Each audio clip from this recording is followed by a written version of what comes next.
coming up to the cemetery turnoff. It'll be on the right, but if you look at these woods on the left, that is actually where the original cemetery was, is in this bush here. And when they moved it over across the road, like up here's the little driveway, you can see where it went in. There were 3 graves that my dad said were so badly disintegrated that they had to stay in the ground, and then just they lost track of who they belonged to, who's in here, in the woods in there.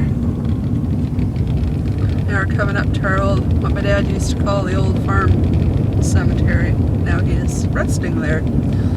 It overlooks the valley. That is the Smoky River Valley over there. It's beautiful. A lot of people go quadding in there now. Hunting. Although you're not technically allowed to hunt too much. And here we come. Right up the cult cemetery.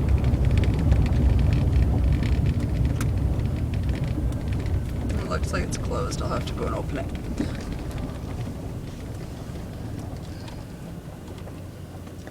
Okay, now I'm driving up the hill.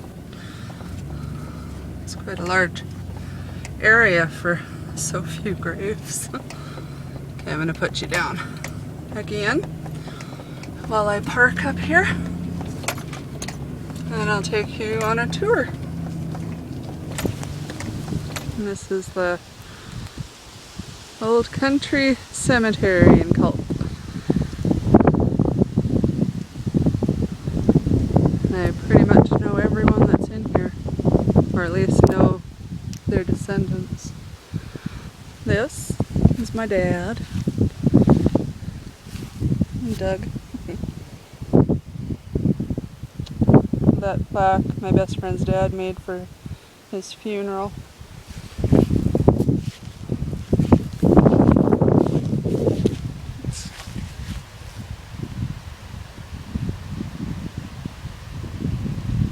We had some of his, like a picture of cattle that was just over here. Those were his yearlings, Black Angus. We had them lasered onto the stone. Over here is his uncle, my great uncle Steve. That was my grandfather's youngest brother. He followed Grandpa up here to Homestead, and then he ended up joining the Air Force, and the last years of his life was spent in southern BC. And a really funny story.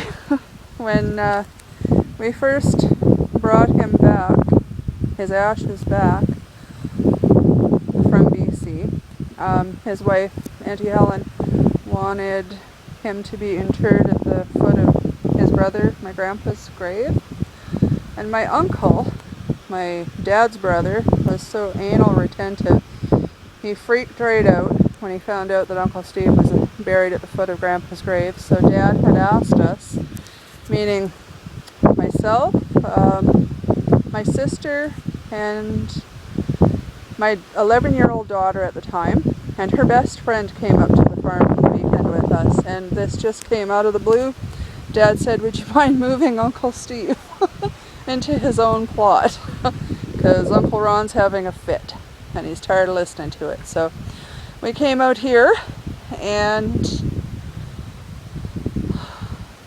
I can't remember. Well, we started digging him up, and then we moved him over. By the time we were done, we had to have the truck parked like there, facing, because it was dark already, facing the cemetery, while we dug a hole to inter him again.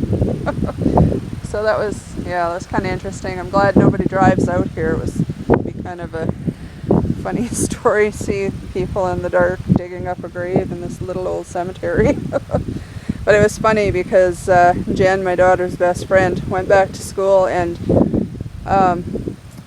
she had to pull Teresa out of class because her own teachers wouldn't believe her when she told her the story of what she'd done on the weekend. And Teresa said, "Yeah, we dug up my uncle's grave and we reburied him."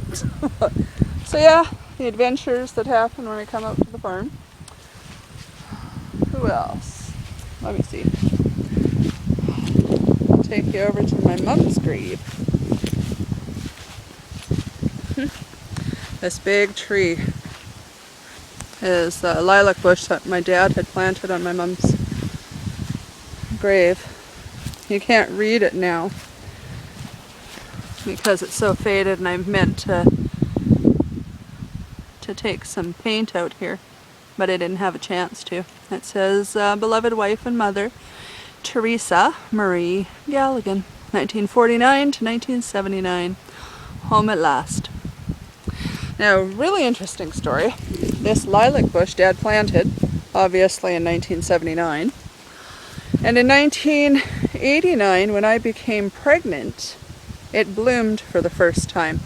I remember my sister was in grade 11 or 12 at the time, and she phoned me all excited.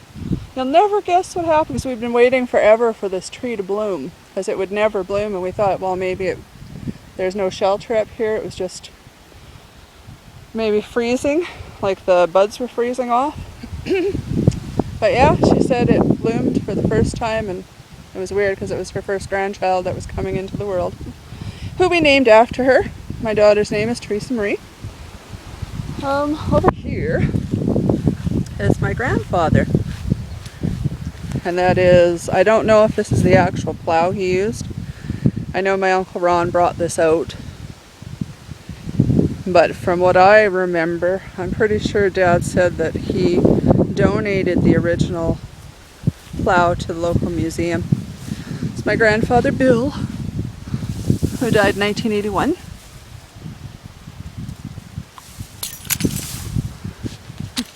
And my uncle planted an oak tree for him.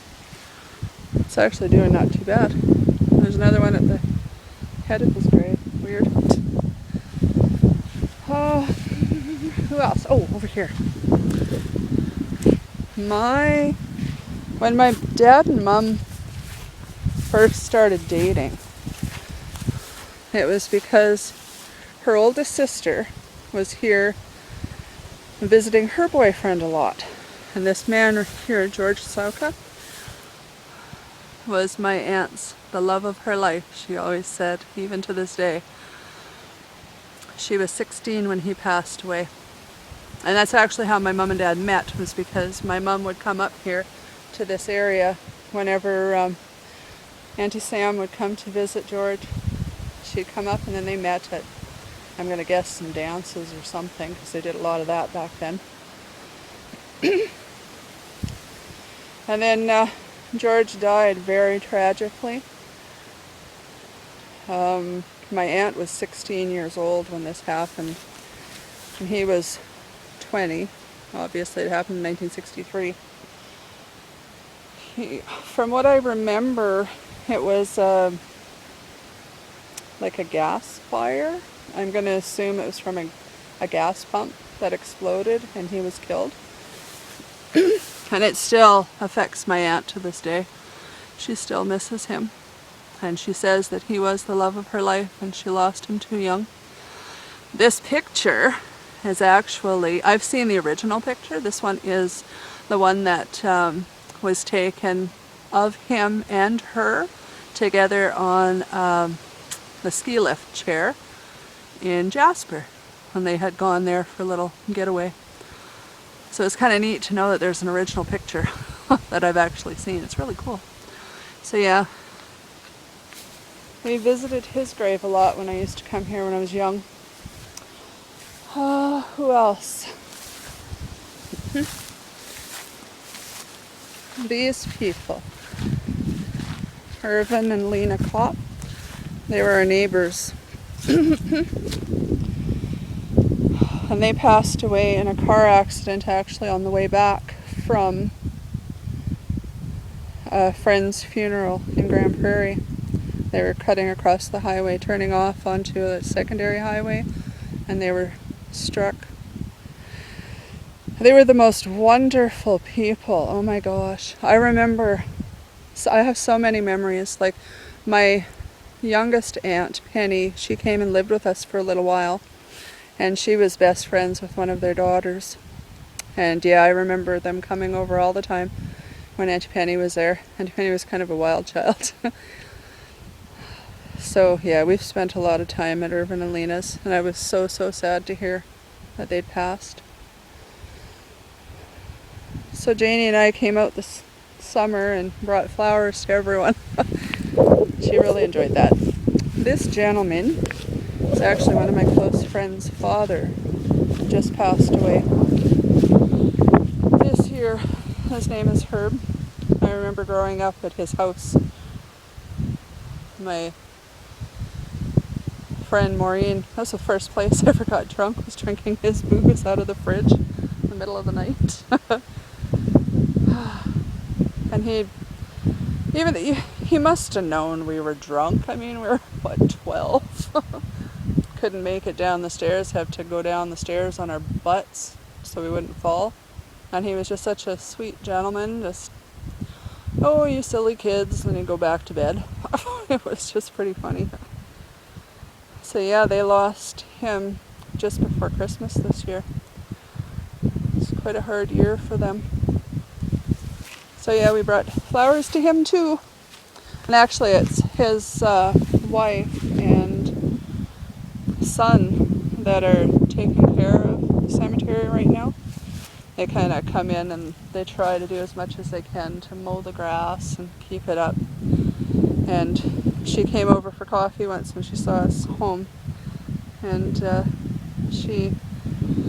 I told her that once we move up here, which will probably be next year-ish, I hope so, that I will definitely come up here and we'll share the work, keep this cemetery up to par, as it is a beautiful spot. See, overlooking the valley. Beautiful. Let's see who else we can find. There's a lot of graves here that were here even before I came, or I was born, I mean.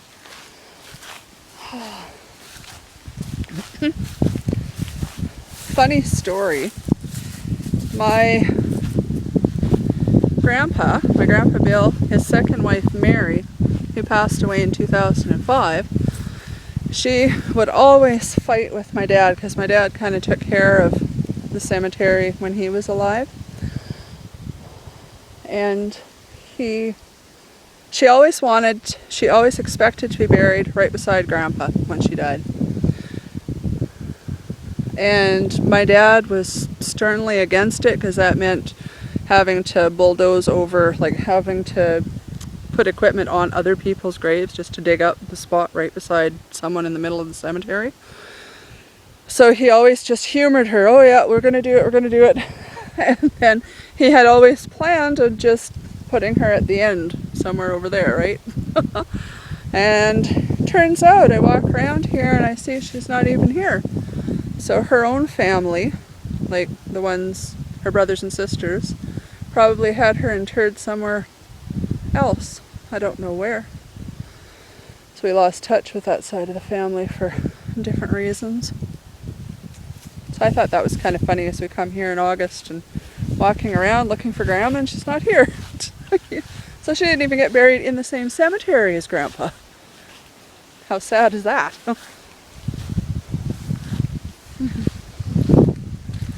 Yes.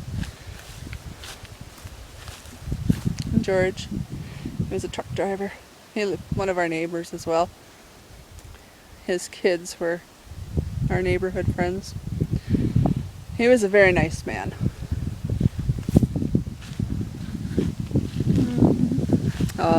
This is a sad case. This is Peggy. She passed away still a teenager. She was in a car accident on the way home one night. It was her cousin that was driving. Very sad. It was a long time ago she was gone. A lot of people here.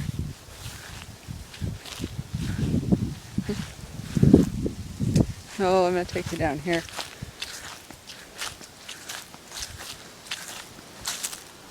This is actually quite a funny story.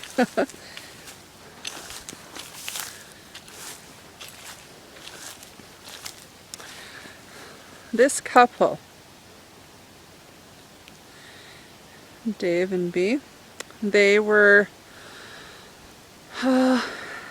Dave Hallman was our immediate neighbor, and we had a party line back in the day.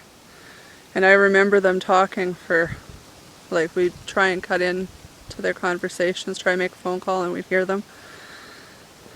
It was kind of a weird situation. He passed away. He, from what I understand, he hit the ditch in midwinter and tried walking out, or walking home, as he didn't think it was too far, and he ended up freezing to death. It was quite sad.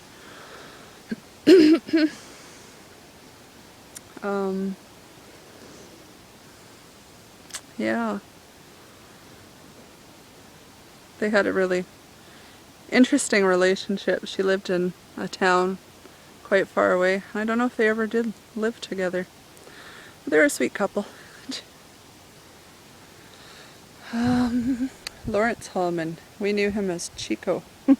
He was a confirmed bachelor that lived in a little shack going down to the river there.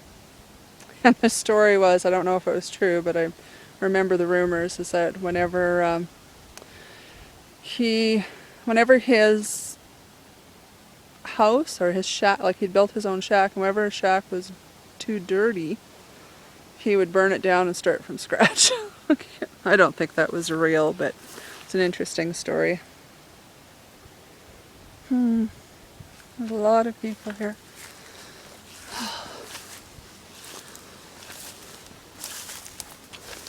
Lots of friends and neighbors.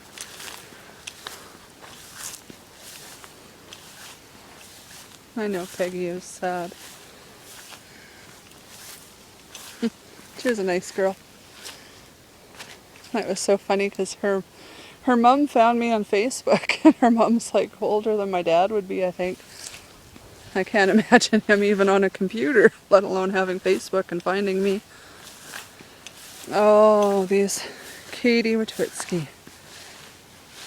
Or Witwicky. I loved this woman. She lived just down here on some land that my dad bought from her husband. She was like the real old school Ukrainian. We went into her house, and she had all the brightly colored embroidery all over the place. Like, it was, and she always wore bright colors of clothes, and oh, it was just beautiful. I used to love going there as a kid. I was sad to hear her go. What else do we have? Oh, Stan Romanchuk. I didn't realize he'd passed. That is actually my old English teacher's husband.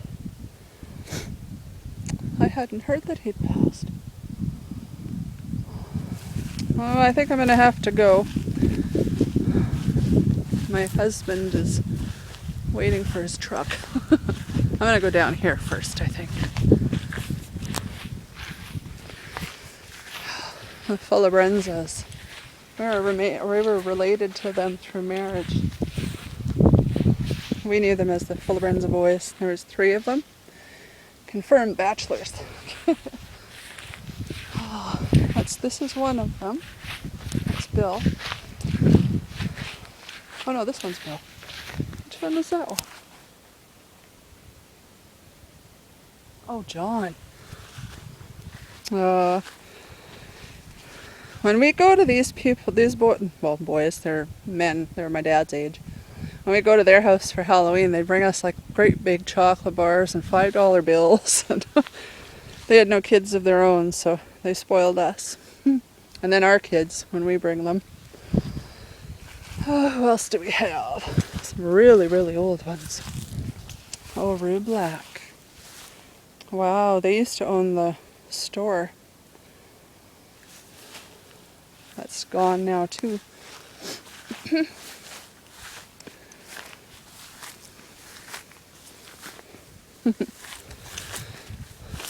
I think there's only one child buried here that I've ever known.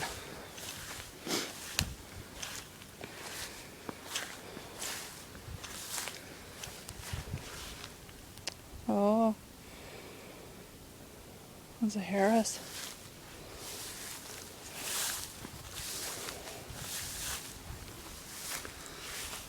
Wow, this grave's from 1943. My dad was 2.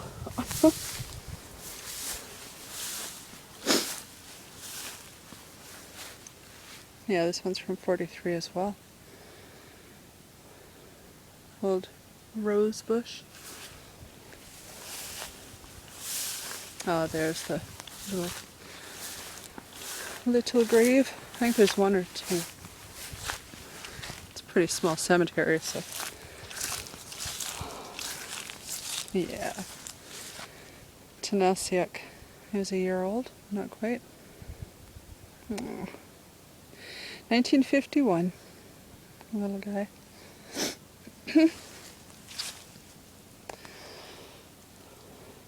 And John Witwicky.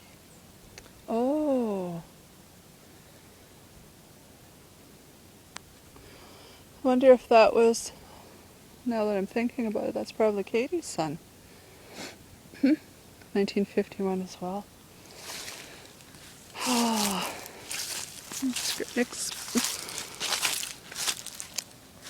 Well, he wasn't very old either, he? Oh no, he was old, sorry. I thought that said 1968. No, it's 1868.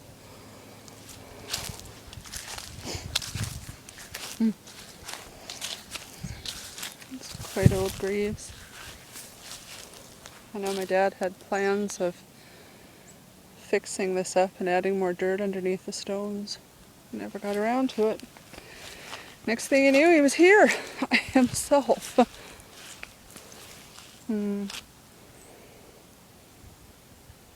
Well, maybe that's a future plan for when we move here. Yeah.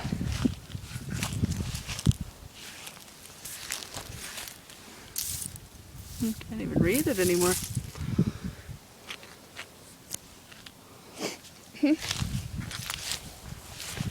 And my mum's lilac bush. Bill Soka.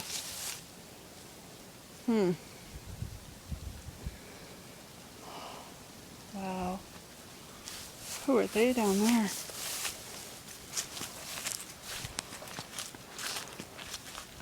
Oh, Glores. I remember stories about them. Oh, this must be Irvin's mum.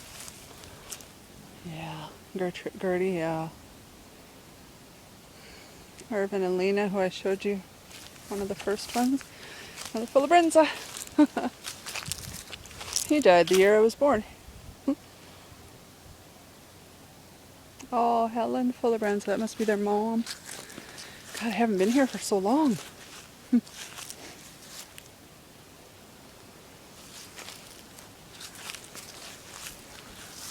Who's this? Roman Chuck. He died in 1976. I was 6.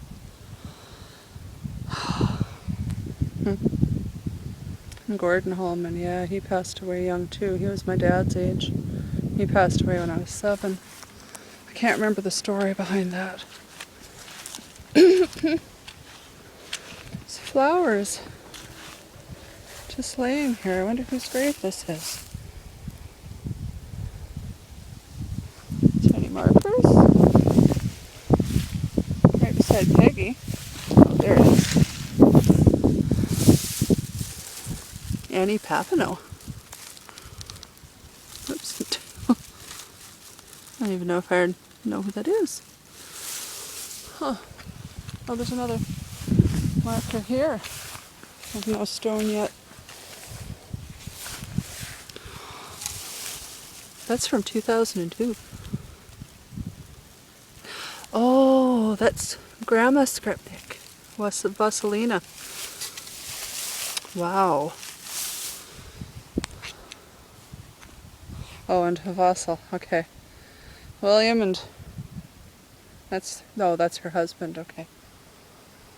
Wow. Okay, well, I have to go clean out a damn cistern. I'm so looking forward to that. Cleaning out all the sludge.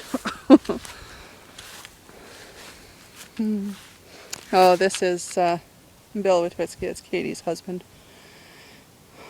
Always had the vodka flowing when we went there for coffee. Oh, even when my husband got stranded on the railroad tracks, he went over there and vodka was pouring while they went to get him out. Okay, I might try and stop by the old school on the way back, but there's a whole ton of bees out there. So I tried driving in early. I might just take video from the truck. Okay, let's talk to you later. I'm on my way back home from the cemetery. I'm coming up to the corner of our quarter section, like our home quarter, that I showed you the reverse view. This is where the old school is. It is still standing, but it's so dilapidated that I think it's going to have to be torn down soon. I don't know if you can see that. That is the old school where my grandma first came to teach. She was either the first or the third teacher here. I can't remember which.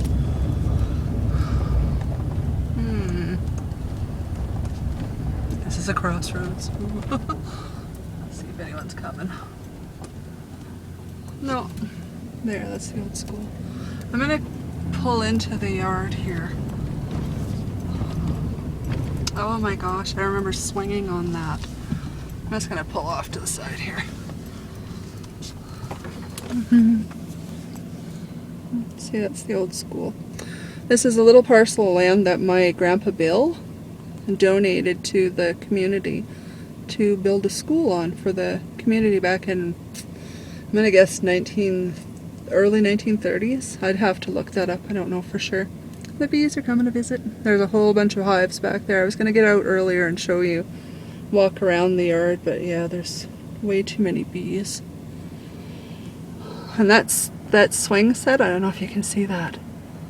We used to walk down here because it's only a quarter of a mile from the farm. And my sister and I used to walk down here. We'd meet our friends and we'd play in the schoolyard. It was a hall back then.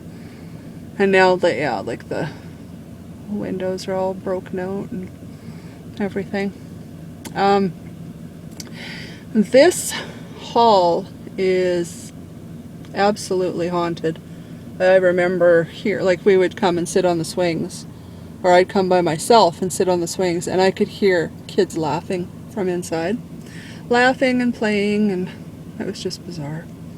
And I know my daughter, when she first come out here to visit it with me, that's the first impression she had. She said she could hear people talking inside.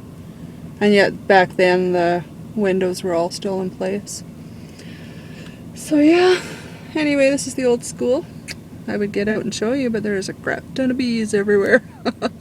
And like the cattle, they don't know me, so they'll probably get mad. I'll talk to you later.